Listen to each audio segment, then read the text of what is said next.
యానాదులందరూ కూడా ఇద్దరు పిల్లలు ముగ్గురు పిల్లలు ఉంటారు.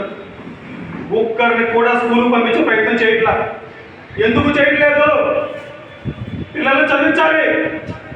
వాళ్ళ చదువుతేనే మన జీవితాలు మారుతాయి. మారదు లేదంటే పిల్లల్ని చదివించకపోతే జీవితాలు మారుతాయా? నువ్వు ఎన్ని రోజులు పూజ చేసి సంపాదిస్తావు? 100, 200, 1000 సంపాదిస్తావు, నిలబడతాయా? ఏమి నిలబడవు. చదివించిన చదువు, వాళ్ళు చదువుకున్న తర్వాత వాళ్ళు చేసే ఉద్యోగం మీ జీవితాన్ని మారుస్తుంది, కుటుంబాన్ని మారుస్తుంది, తర్వాత జనరేషన్ మొత్తాన్ని మారుస్తుంది.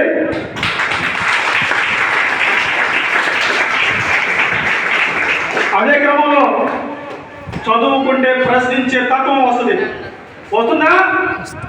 చదువుకుంటే ఏ సమస్యకి పరిష్కారం ఎక్కడ ఉంటుంది, ఆ పరిష్కారం ఎక్కడ ప్రశ్నించే హక్కు మనకు వస్తుంది. ప్రశ్నించే పనులు జరగవు. సోదరులారా, ప్రశ్నించే పనులు జరగవు. ప్రశ్నించాల్సిందే. ప్రశ్నించాలంటే మన బిడ్డలు మనం చదివించుకోవాల్సిందే.